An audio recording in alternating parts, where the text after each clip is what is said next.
Eat cake. The mask is slipping on Champaign socialist Michigan Senate candidate Abdul El-Sayed.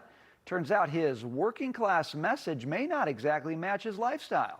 Fox News chief Washington correspondent Mike Emanuel has the breakdown. Hey, Mike.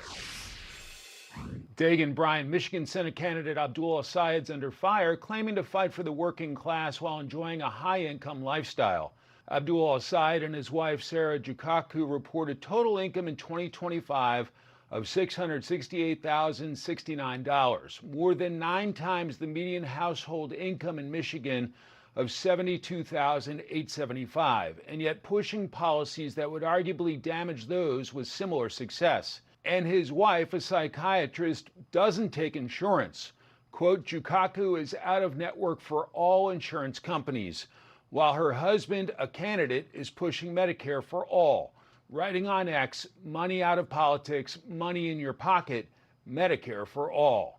He claims he's not a socialist, he's just fighting for the little guy. The worry you're hearing from the establishment in my party isn't about whether or not I could lose. It's about whether or not I might win, and actually challenge him on the fact that our party is supposed to be a party for working people, not for corporations.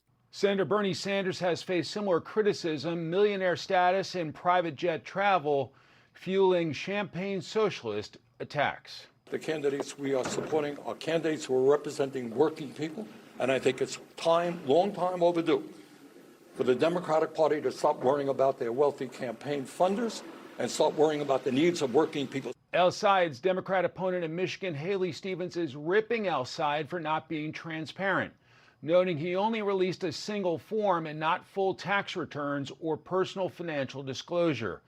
Stevens suggests her opponent is hiding how rich he is and who he might be beholden to. Brian, Dagan. Mike Emanuel, thank you so much. Joining us now, nationally syndicated columnist Salena Zito and New York Post columnist Karol Markowicz. Ladies, fantastic to see both of you. Salena, I could sit here and just tick off all of the objectionable things about this candidate, but just the fact that he is a poser should turn off Democrat voters. Well, yes, in theory, it should turn them off, but, you know, that's not the moment that Democrat voters are in. They're more interested in falling in love with a candidate than, you know, sort of being pragmatic and reasonable about it. And I've seen a couple of his events. He's very charismatic. He's meeting the moment. He's walking on the edge about socialism. He's just like right there with a wink and a nod. These voters, remember, these are Democratic primary voters. Primary voters traditionally tend to be to the far left or the far right, depending on which party primary you're in. And they tend to show up more than, you know, a whole cloth of the party.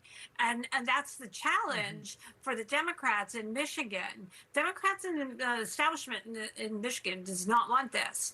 However, they are out of sort of touch with what these grassroots activist primary voters are interested in being swayed by.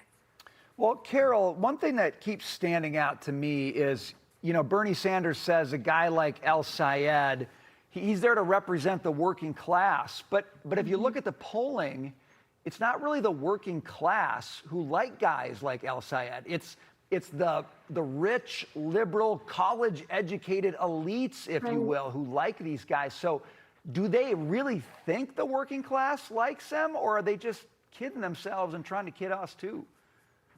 I think they're largely kidding themselves. And it's very reminiscent of what was happening with Graham Plattner in Maine, where it was this college-educated, wealthier demographic that was supporting him because they liked his socialist policies. It doesn't surprise me at all that El-Sayed is wealthy. It's actually the only people who could afford to flirt with socialism are the rich. So that's why he has the policies he has. I think a much better shot from his Democratic opponents would be to point out that his wife doesn't accept Medicare. If it's such a great health insurance, if you're going to be paid on it, if the doctors should willingly accept it, I think she should be taking it, right? And I think that that's a much stronger attack than the whole "you're rich" thing, because what we realize is the far left doesn't care if they're rich, if these candidates are rich. they imagine that if they get into the socialist scene with them, they're going to be rich too, because of course membership has its privileges, and that was always one of the draws of communism.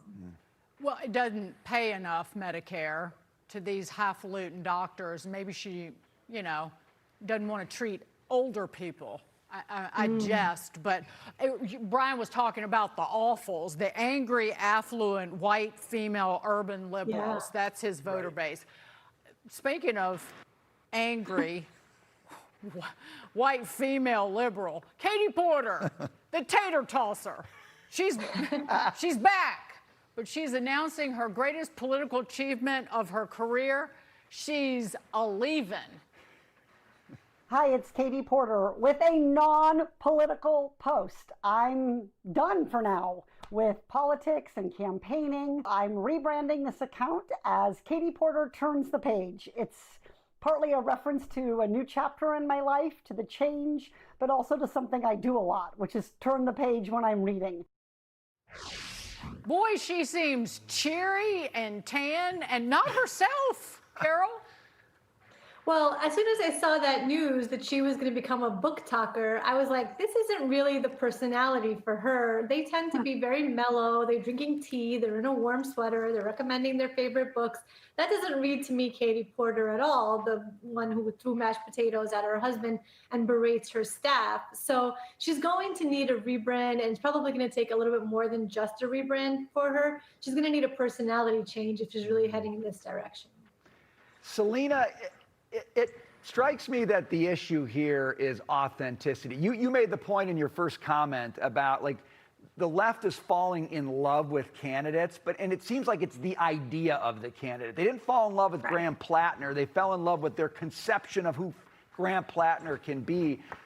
People like Katie, I think her big issue is the gulf of authenticity to what she claims to be is so wide that she can't even overcome that in the Democratic Party. Are they going to solve that problem? Are they going to figure out the authenticity thing? Are they going to get beyond the Graham Plattners and find people who can actually do the job?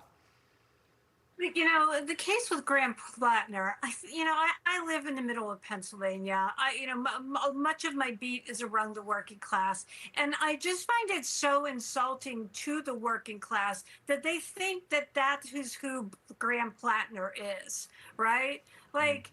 This is what we think a working class person is like, and they put this guy out there, and he has so many problems, and it's such a caricature of someone that works with their hands.